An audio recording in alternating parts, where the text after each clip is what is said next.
Hey guys, so the game I'm showing you is called Lulu. So the way this game works is that you have either 4 pieces of stone with dots on them going from 1 to 4, or you have dice with their faces covered and then numbers written on 3 of the 6 faces. So the way this game works is that you have each player roll or throw the pieces. In that case I got 0. Let me try again.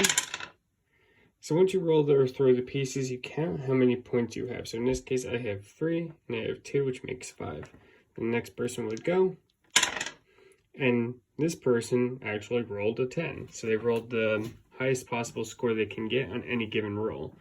So when this happens in the game, the person who rolled a 10 gets to roll again immediately afterwards. So in this case, I rolled a 10 in the last round, and I rolled a... I can't do math right now. A 6. So my total score for that one round would be 6 plus 10, which would give me 16. So the purpose of this game is to have the students understand compounding probability. So for example, if I was to roll this 1, I have a 50% chance of getting 1 or nothing out of this die.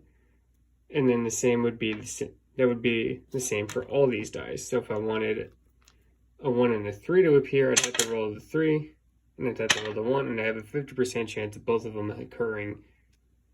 So the way that would work is that I would take the two 50% chances, or 1/2 times 1/2, and I would get 1/4. So that's the main purpose of the game, because the game focuses on having students understand all the possible outcomes and how common these possible outcomes would be, as well as the probability of each score. So what I would suggest for students who are struggling with understanding this game is to have them use one die or one piece. I recommend a die because it has different sides with different numerical values, and I would simply just ask the students, what are the odds of rolling a 1? And they would probably say 1 out of 6. And then the teacher can go, what are the odds that I would roll a different number or another one? And say like I rolled a 1, then I ask the student, what is the odds I'm going to roll a 3? Well, the odds of rolling a 3 is the same as rolling the 1. So if they'd both be 1 out of 6. So if the teacher asks, what are the odds I roll a 1 and then a 3? You would have to multiply those two odds, so it would be 1 out of 6 times 1 out of 6, and you'd get a 1 out of 12. And then you'd keep going, so what are the odds I'm going to roll 4 next?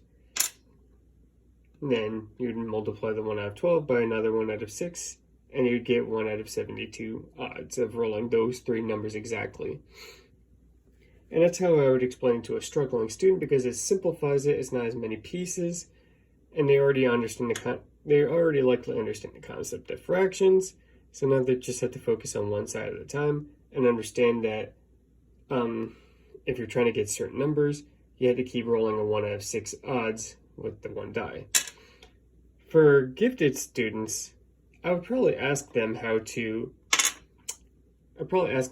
increase the odds of certain scores. So say I want them to have a higher chance of rolling a 10.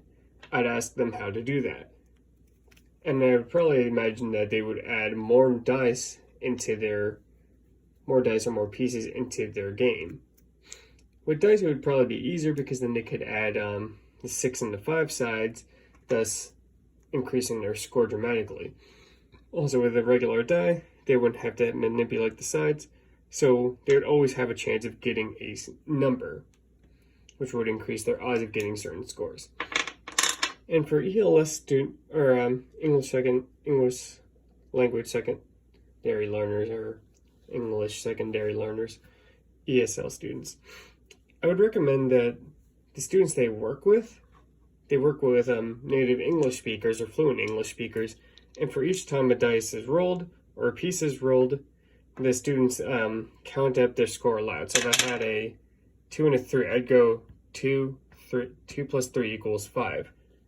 And I have the Romanized not Romanized numerals. I think these are Arabic numerals. The point is, they're the universal symbols we use for numbers. So when I go 2 plus 3 equals 5, the students who are learning English can understand the way we pronounce 2, that they understand the way we pronounce the numbers. So they would understand 2, and they would understand 3, and they would understand 5. They'd also understand the words for we use for addition. So 2 plus. That way they're getting more exposure to these numbers and processes and the proper way we say them in English. So as for the materials we'd need for this game, you'd need a score sheet, which I have right here. You would also need your game pieces, and I would recommend having like a bowl of some kind so your pieces stay together. They're not flying everywhere and you don't have students going under desks and possibly hurting themselves. I was using this ring of tape and it was working pretty well for me. So that's my game. I hope you guys enjoyed. It's pretty interesting, a lot more complicated than I thought it would be, and I hope you guys are having a great day. Bye.